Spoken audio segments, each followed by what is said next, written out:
Hello everyone and welcome back to the channel. Now, as you are all aware that using the game optimizer mode on LG OLED is the way to go for gaming. But in reality, this is not actually the case. You can still utilize Filmmaker mode on the LG OLED while preserve all the gaming feature that you have in game optimizer mode. Your VRR will be working, ALLM will be working, and all these features that you get from Game Optimizer will be working. But why on earth would you want to choose Filmmaker mode? And that because you will get a much better image quality in Filmmaker mode. You get much more accurate color and boost in brightness. Now, to show you this, I'm going to launch this game, Kazan. And I'm going to show you that I am actually on a Filmmaker mode.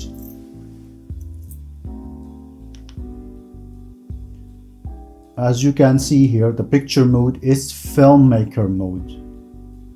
Now, if I go to the Game Optimizer, you are going to see that the low latency is on and VRR is also working. You will get the same low input lag that you get from the Game Optimizer mode on Filmmaker mode, while get a much better image quality out of it. But there is a caveat using Filmmaker mode instead of Game Optimizer mode. But before we get into that, let me show you how to actually do that. So first of all, you need to actually choose the best setting for Filmmaker mode to apply them on Game Optimizer.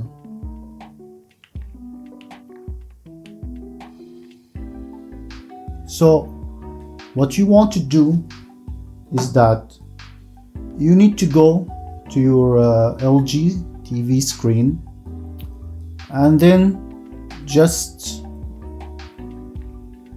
choose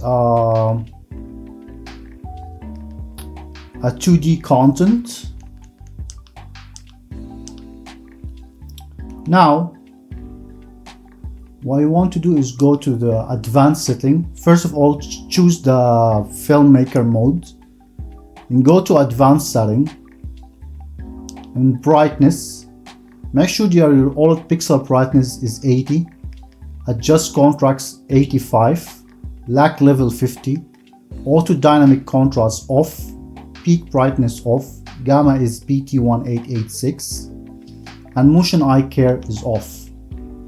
Then color depth 55, 10-0, color gamut auto detect, fine tune, color adjustment off, rest are all off. White balance, make sure that the color temperature is at warm 50. Method is 22 point signal level at 2.5. Adjust brightness level 5, red 0, green 0, blue 0.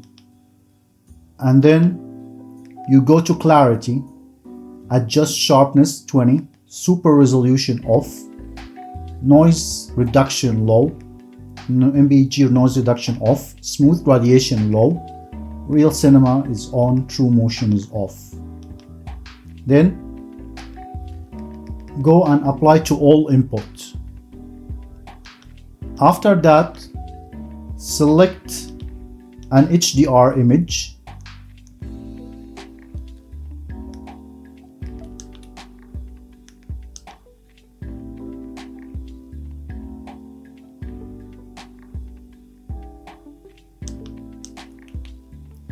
Then make sure you are on Filmmaker mode.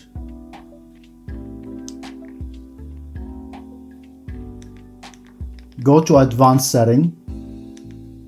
Brightness, OLED pixel brightness 100, adjust contrast 100, black level 48, auto dynamic contrast off, dynamic tone mapping on, and we will get into that later.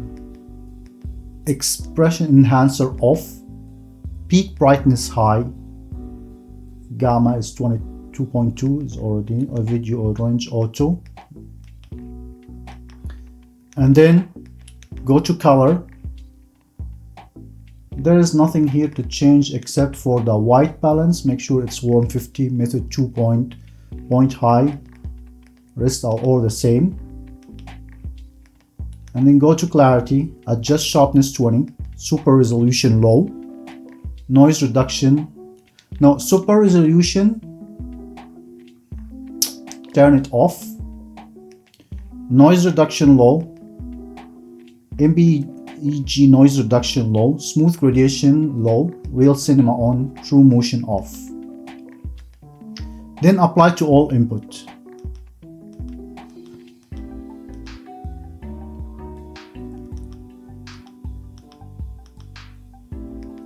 Now after that, go back to your PlayStation 5.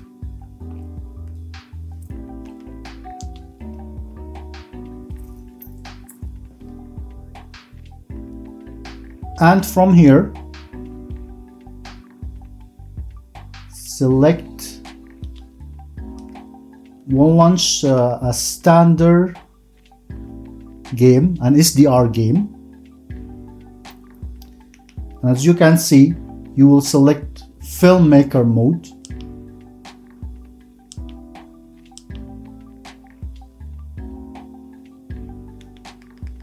Then you will see that all the setting that we have adjusted is already applied here. Now make sure that your video range is set to limited. This is extremely important.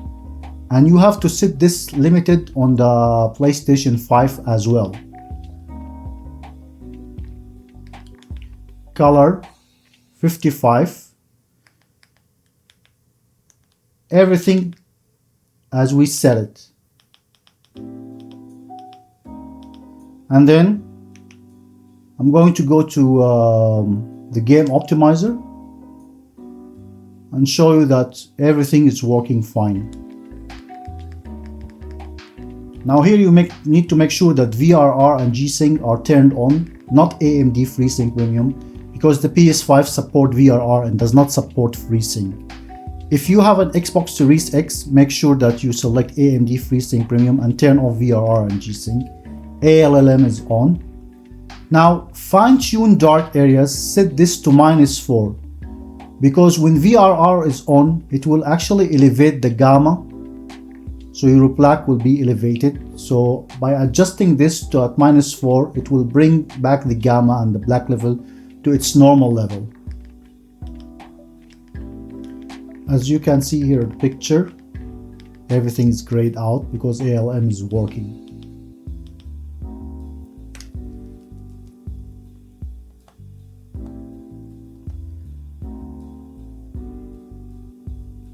Now go to the settings, go to screen and video output. As I said, make sure that your RGB range is set to limited. And that because LG OLED TVs comes pre-calibrated, factory calibrated with RGB limited in mind. So you have to set this limited on PlayStation 5 and on the TV as well. If you select auto or full, you will end up with a worse picture. Now moving into HDR, I'm going to run an HDR game.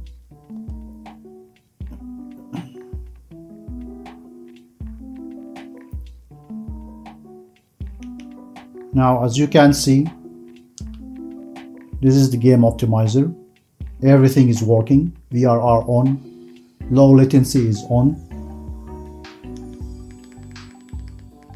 and yes, VRR AMD FreeSync off, ALLM on. The same thing, fine-tune dark areas, set it to -4. And as you can see, we are in Filmmaker HDR mode.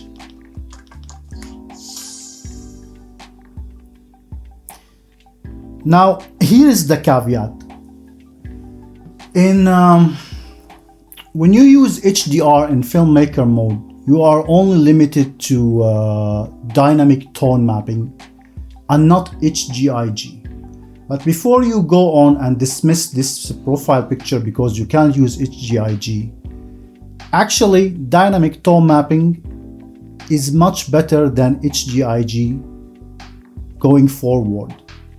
And to explain this, you know, back in 2017 when LG OLED launched their OLED TV, the TV came with dynamic tone mapping and without HGIG, and that because most of the movies are mastered at 4000 nit. So dynamic tone mapping was essential to reach that 4000 nit of brightness.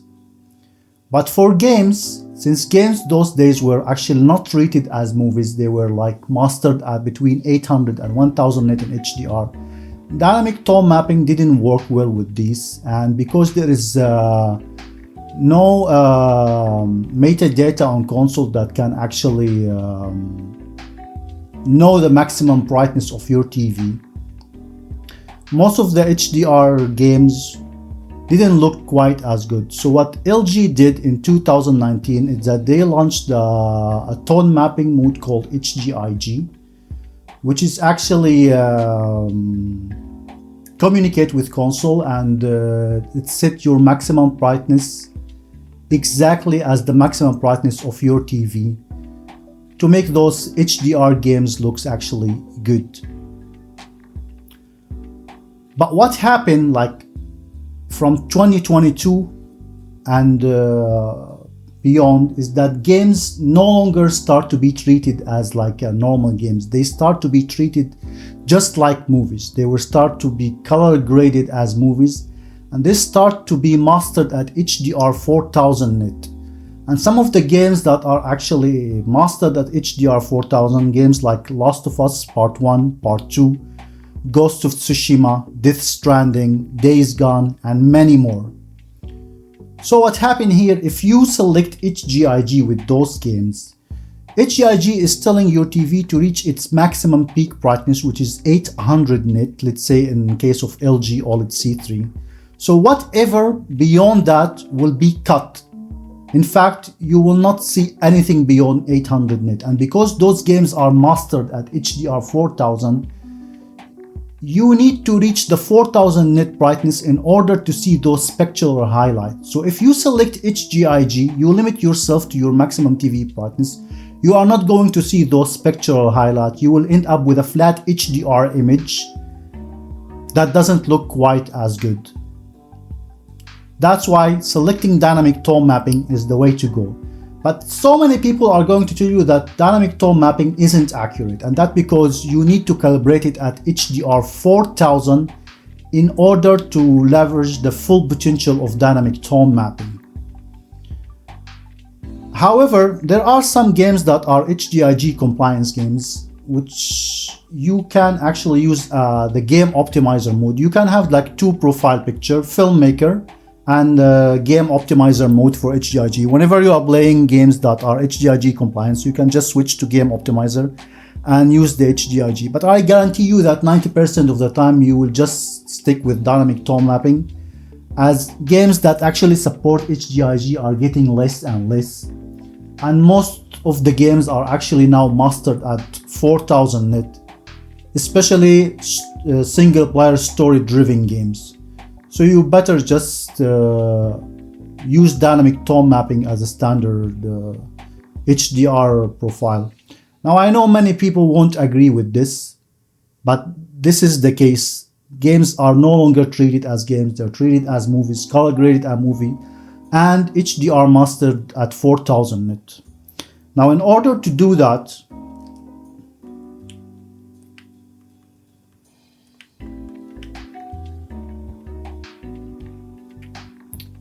you will go to the setting, and then you will go to screen and video output, and then choose adjust HDR. Now what you need to do is that you have to go all the way down to the dark area and do 25 clicks up, and then in the next page you do the same, go to the darkest area and do 25 clicks up, and on the third page go to the darker area and do 0 click. With this, you will be calibrating HDR at 4000 nit, which will be accurate with most of the games. So this is how you can use Filmmaker mode for games. You get a much better image quality, much better HDR, much better brightness. And there is one feature that is available on Filmmaker mode that is actually not available in Game Optimizer, which is called the dynamic color boost, which works only in Filmmaker mode. You will get to leverage this this technology, which will boost your color and brightness. And that's it for today's video. If you like the content, please consider subscribe, and see you on the next video.